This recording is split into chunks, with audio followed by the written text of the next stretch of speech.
Hello, everyone. I'm Chester44, also known as Fly, and welcome to this Let's Play of Citizen Sleeper. Last episode, a couple things happened. First, Ethan basically got kicked out of his bounty, lost his gun, and ran off after drinking for like 8 cycles. I'm guessing what happened is he got kicked off the job because he took too long to actually collect on it. We also finally spoke with Rabaya, who basically said, yeah, the place down here, we Ottogon are the ones who are in charge in order to keep everything safe. So, that's fine there. And finally, we managed to get a ship mined over to the Ambergris. So that's settled. Now, well, I'm going to do one more thing for Rabaya here, because that'll get me some scrap components, which I would like to use. Perfect. With this, we can rebuild the derelict unit with one more of these. You tuck the scrap into the shattered interior. It's hard to imagine this place as a home, but it can't be worse than a container. After that, with all the materials, the unit now needs sealing section by section to be usable. It's a laborious task, but the outcome is worth it. That will be a very difficult thing, especially because I may lose energy if I have a failure. But, given enough time, I can make it another place I can live. For now, I do really need money, and I think gathering up information from agents is a nice, easy way to make at least a little bit of coin with low numbers. If I can find the agents.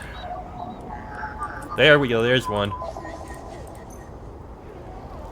Alright, that's a Havenage agent, so that's something.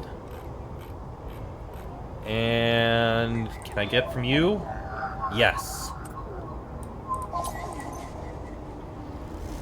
There we go, some Havenage data. I can go and turn that all in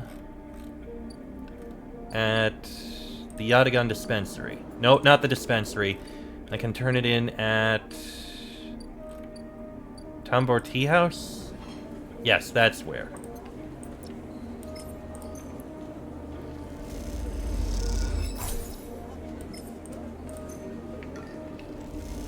There we go, that's a bit more cryo. Alright, and now we're gonna be sleeping in here again. Don't we have a job here? We've almost finished this. You know, we probably should. We're like right at the end, we may as well... Right at the end of whatever that is, we can spend a round to finish that off. Why not? We should have a die that will allow us to... Oh god, more low rolls. And one positive. Ugh. Okay, fine. Let's do one of these rolls. There we go. The Girol slides from the bottle into the lumpy recycled glass, a pale, grassy yellow under the Overlook's warm lights. The spacer nods and takes the drink, bringing it up to their face in both hands like an offering bowl. This is the good stuff. The stuff Talus says is aged in wooden casks, stored in some closed-off part of the old station, among corroded wires and softly looping systems. Though sometimes it's hard to tell if Talus is joking. Either way, you like pouring the stuff. It gets on your fingers, and if you rub them together, you can smell the mossy drink, cut through with aniseed, mushrooms, wood, as the alcohol evaporates. You like those who order it, too. The aged Girol is kept beneath the bar, open to order only by those who know it's there, like the quiet spacers sitting at the bar right now. Watch the spacer. They're far enough away that you can freely watch them as you close the bottle and tuck it beneath the bar. You call them a spacer because they bear the hallmarks. Pale, vac-suited, bird-boned, and hunched beneath the weight of the station's spin gravity. Bird-boned? The frick is that? Oh, I guess their bones are fragile and brittle because they don't have to rely on gravity. Okay, I get it. But the closer you look, the less you see a type. Pale eyes, almost gray, but kind. Delicate fingers that lightly drum the bar as if it was an instrument. A shock of black hair, almost covering a forehead scar. Scars are something you have learned to value. They are what marks out your body from the hundreds, maybe thousands, who knows, of similar models that rolled out of SNARP's biolabs. You find yourself rubbing one on your forearm, a rough little split, something that on the good days you might think of as a mark of defiance. Suddenly you hear a heavy clunking at the door. It creaks open and a huge cylindrical metal tank tumbles through, slamming into the floor. Shit! Tala breezes in from behind it, a whirl of hair and bright eyes. Shit, shit, shit! Tala? Sleeper! She ducks behind the bar and comes over. Can you help me with this? You look at the huge metal tank suspiciously. How did you get that up here? Tala puts a hand on her hip. Are you going to help me or what? You come around the bar and get to one side of the tank. Okay. On my count. 1, 2, 3! You both heave the tank up to standing. Somehow.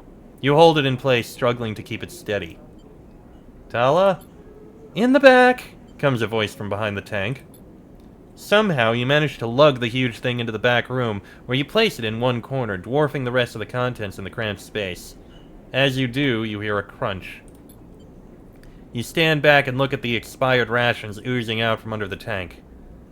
Oh, shit. I know you like those. That's okay. You push the crushed rations to one side. That's the end of that. Tala looks exhausted and rubs her shoulders. Francis, I swear to... Francis? Francis!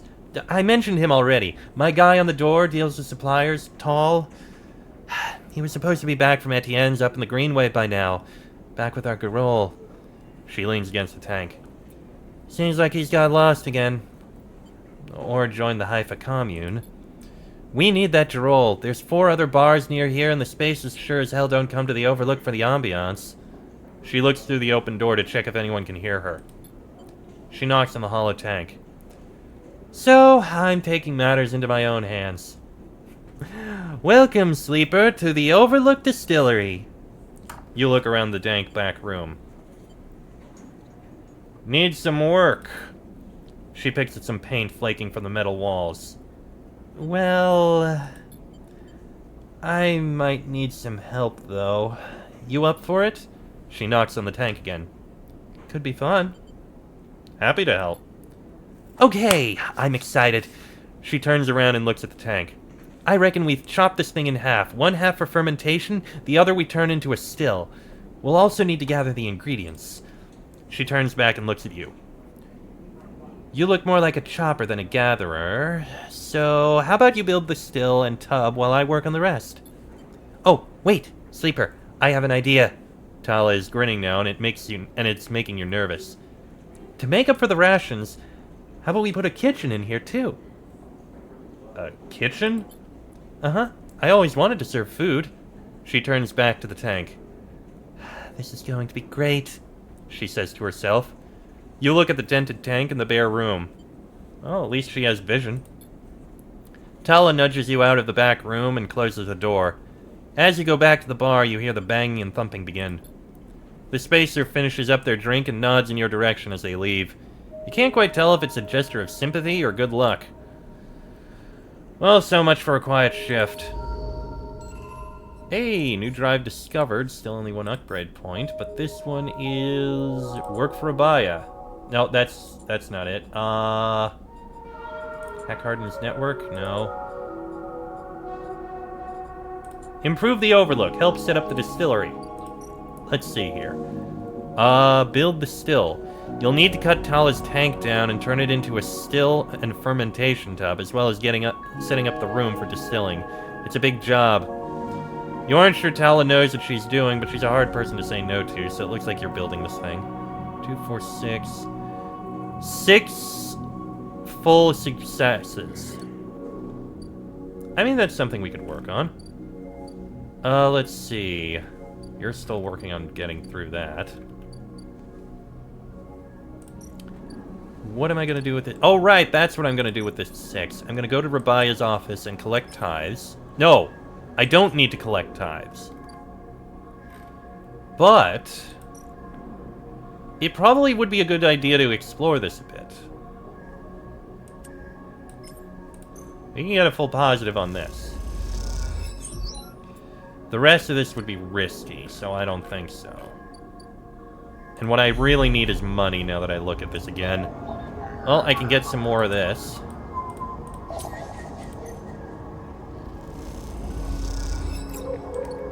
There's some Yatagan information. Can't get from that. You know what? I'm not going to do Yatagan again. I'm going to rest there. I can give the Yatagan information here.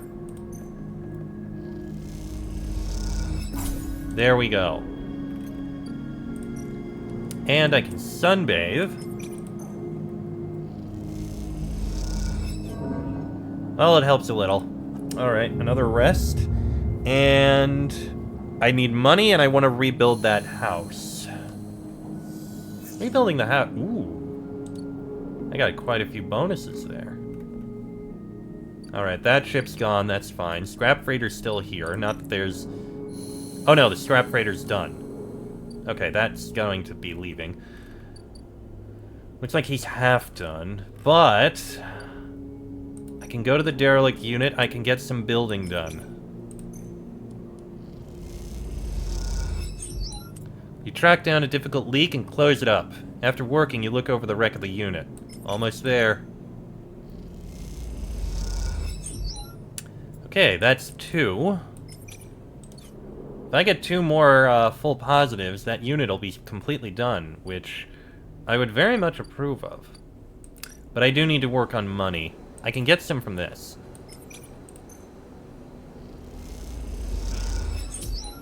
Okay, that gets me a little bit of money. And if I do another hack... Nope, not that one. That's a havenage. That'll get me information. There we go. Havenage data. Which I can turn in at... No, not the dispensary. I keep going to the wrong one, because I know I need to give it to Yatagan.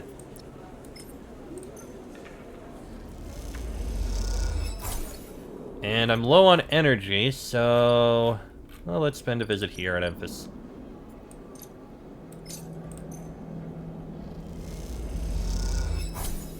There we go, and looking at this, looking at my status, I should probably use a stabilizer. Otherwise, I'll be down to 3 dice, and that's not a good thing. Which means I'll need to buy some more stabilizer soon.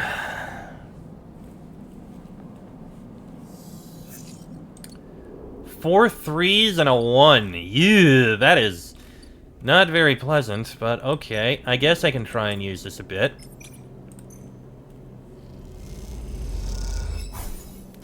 Well, that's 1. Okay, 1 more success, and as long as I don't fail... That did it! Alright, we can inject stabilizer, we can sunbathe, it's a place to rest. There's signs that a stray animal has been nosing around near the unit. A handful of chits for some crackers should bring it out of hiding. Why not?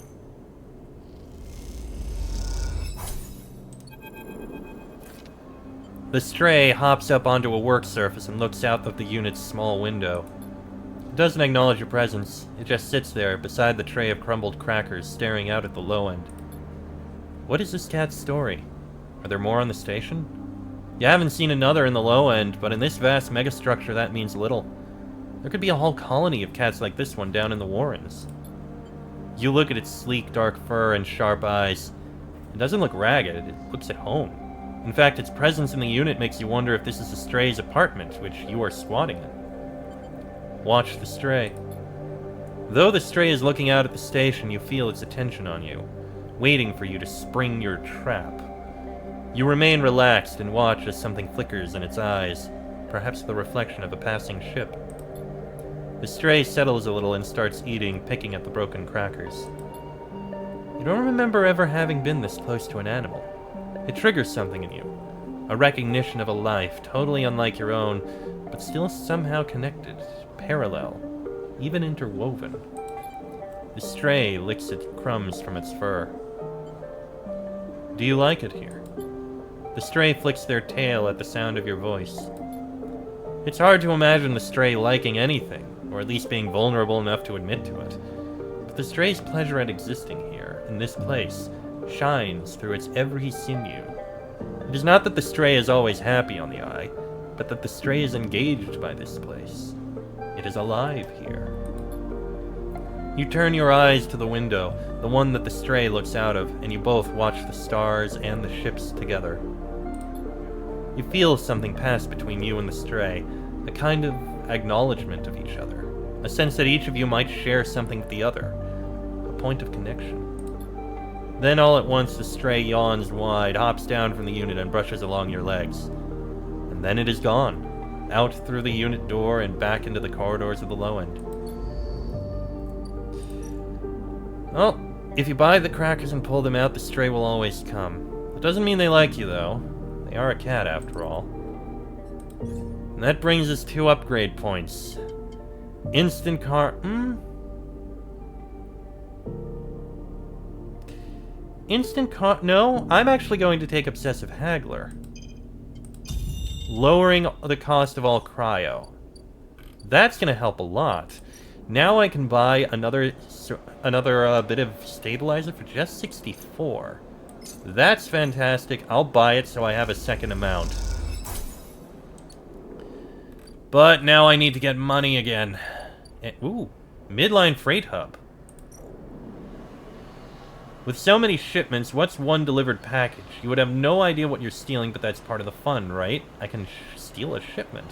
Stealing shipments from midline is going to be picked up fast, even if you're careful. Their systems can't be fooled for long. So for random items. Or, midline runs automated freight down from the free spoke. They need skilled operators, and you don't have to lift a single crate. I mean, it's simple. It's a way to get a little bit of money. There we go. Got a bunch of money. That's good. I should finish exploring this. There isn't really an easy way I can right now. Let me see if there's something else I can hack for the 1. Yeah, I'll go with the hack. 5 from that, and another 10 from this. For the Yatagun information, just go to the Havenage offices.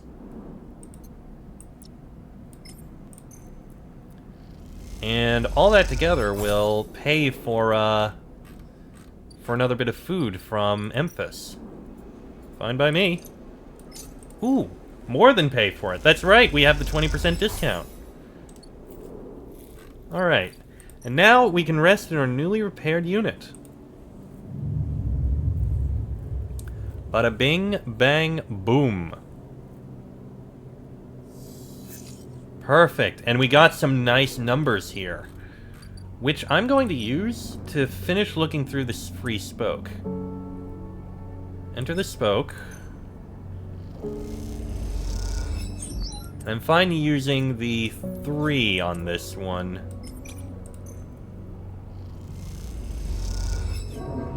Oh, that was bad. Okay, 4 it is. There we go. So, we also have Paz Import-Export. Paz claims this ship mine was salvaged from a Solheim executive yacht, which is why it costs so much. Okay. Paz says she has a contract, will take ship mines, but she reminds you any ship mine from the Eye fetches a lower price, 150 cryo. And Pazner's a spacer who will take Matsutake out to the starboard belt, but only in bulk, 80 cryo for 3 batches. Okay, so this is a way we can get some money if we need to, and we can get the Ascender car to the central hub. That's a Descender car. AE-1 mainframe. The AE-1 mainframe is now mostly disused, Havenage having set up their own master controllers. Navigator thinks Killer is hiding there. I think we're gonna need more dice for this. And we have the hub here. Ah, more explorations. Up here, there is no gravity, so even just moving around takes a while to get used to, let alone navigating the bays. The hub is thronging with spacers from across the surrogate systems. They can be a prickly bunch, but they know the place well. And the stacked bays house a flow of incoming and outgoing ships. The digital manifest will help you get your head around this place. Okay, that's something we can do. A little bit of that is fine. Is there anything to look at here? There is. Key nodes. 4 and 3. This node is barely visible, just an access key left on some long-forgotten desk in a sealed Solheim office. This node is connected to a remote array, and it buzzes as it picks up the drive signatures of passing ships. And this node is part of a Solheim ship's internal systems, welded to the hub as a makeshift dwelling. I should have used that 4 on one of these. We're gonna come back here later. Alright, let's head back down. I guess we'll do the hack. Hack with a 1, that's fine. Yada got information. Sell it off.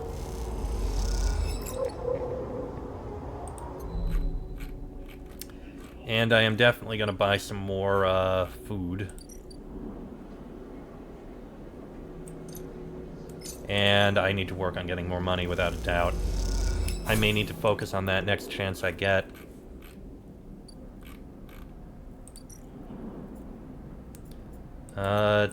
Give you this. There we go. And now we can take another rest.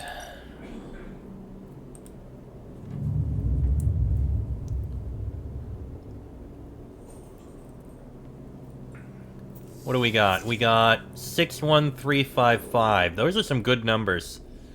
Those are some really good numbers. But I feel like we should unlock those things. It's probably really important.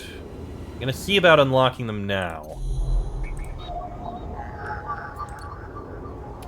I can unlock this with a 3.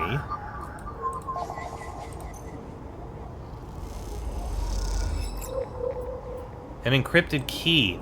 Okay, yeah, these encrypted keys are gonna be related to what we're working on.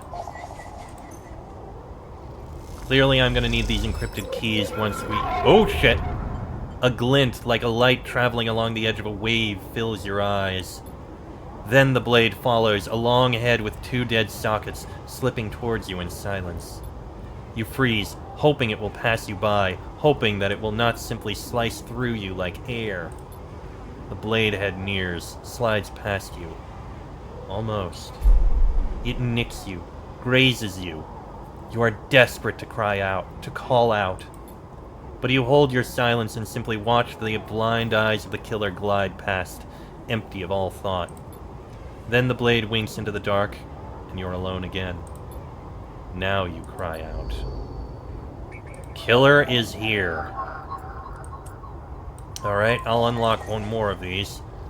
But with Killer watching, this is gonna be risky. At least we have these 3, which are important. I suppose we may as well... You know what? I'm going to save on that. Let's head back down. Actually... No, we need money. We do need money, so I'm going to head down, run this on something to get me money and something else.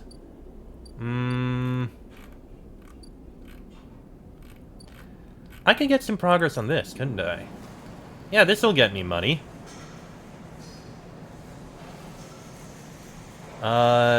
Interface? Yeah. Systems fitting. Yeah, that sounds good to me. There we go. There's a bit there. And is there anywhere I can get a 1? Actually, you know what? We'll use it to sunbathe. I think that's fine.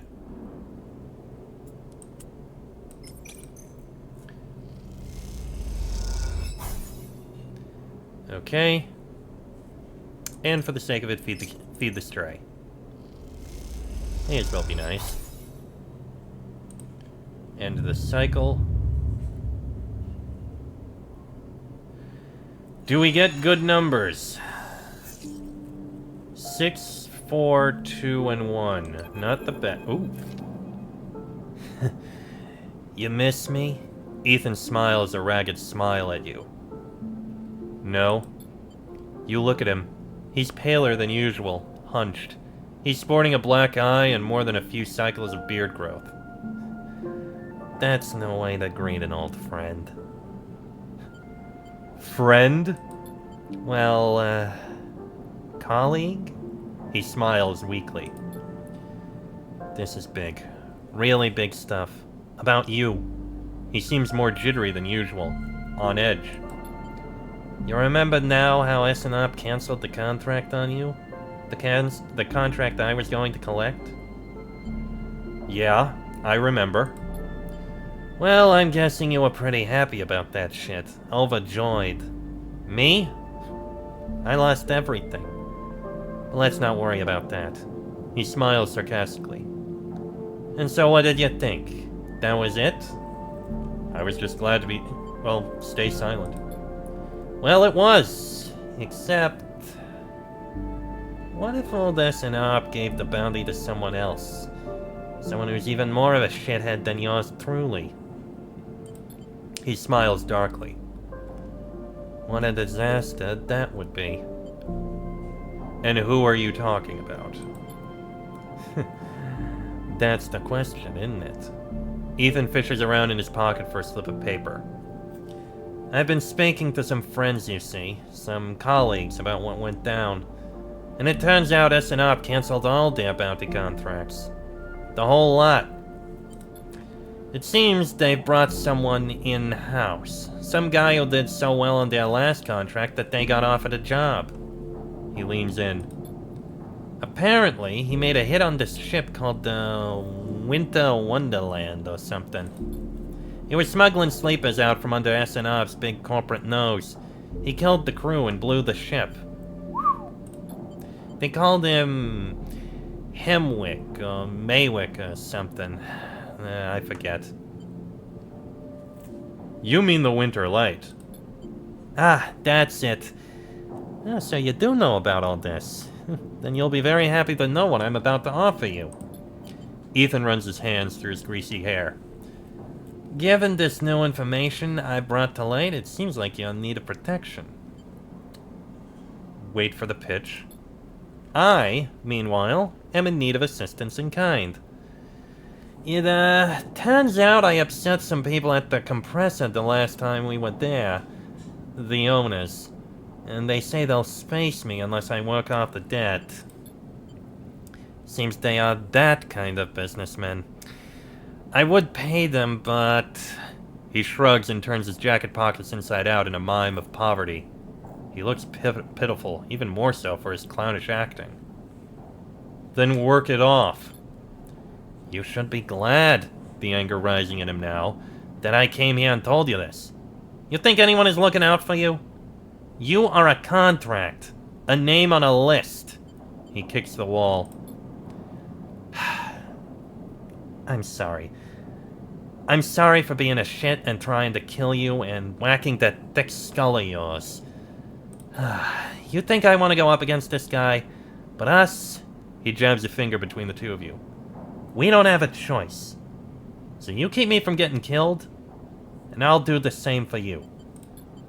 We can help each other. A straight 50-50 deal. I'm not asking for a favor. Fine. Ethan smiles. He looks like shit warmed up. Just think about Maywick.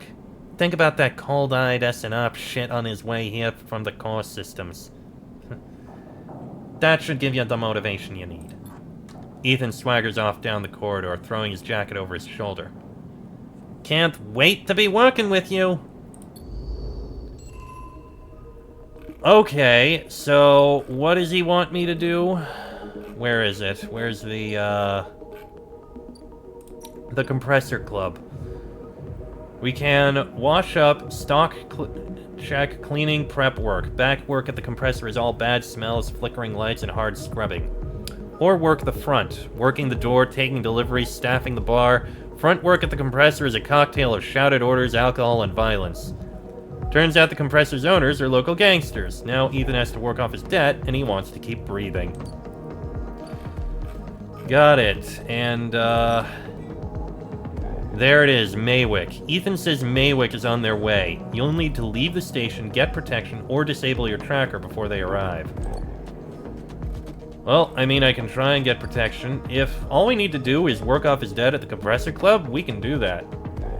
And I think we'll try doing that in the next episode, because this one's gone on long enough. So, next episode, we try working off his debt and making more money. Till then, I am Chester44, also known as Fly. This has been a Let's Play of Citizen Sleeper, and I shall see you all next time.